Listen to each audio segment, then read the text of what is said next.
50 জিম্মির মুক্তির বিনিময়ে 4 দিনের যুদ্ধবিরতির প্রস্তাবে অনুমোদন দিয়েছে ইসরায়েলের মন্ত্রিসভা। কাতার এই প্রস্তাবের মধ্যস্থতা করেছে। এরই মধ্য দিয়ে ফিলিস্তিনি গাজায় 1.5 মাসেরও বেশি সময় ধরে চলা হামলা বন্ধে বড় ধরনের অগ্রগতি ঘটল।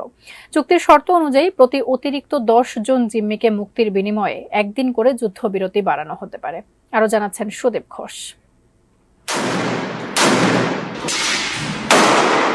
1.5 মাসে অনেক মানুষের রক্ত ঝরেছে। অবশেষে গাজায় যুদ্ধবিরতির ঘোষণা এলো। কাতারের মধ্যস্থতায় ত্রিপক্ষীয় আলোচনার পর জিম্মি মুক্তির বিনিময়ে 4 দিনের যুদ্ধবিরতির প্রস্তাবে অনুমোদন দিয়েছে ইসরায়েলের মন্ত্রিসভা।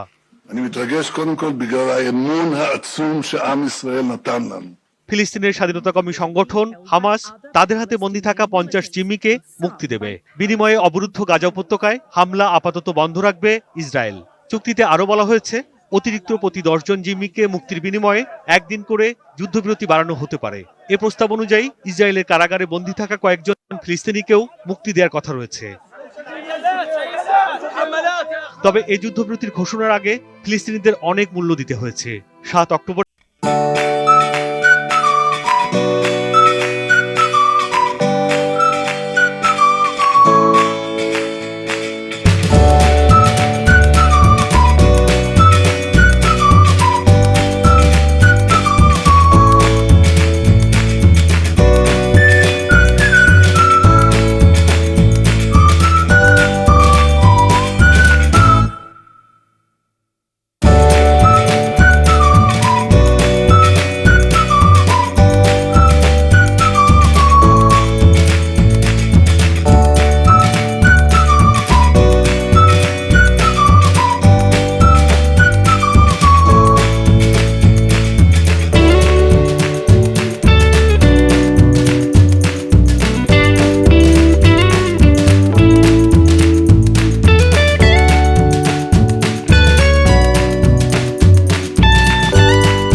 ATN news.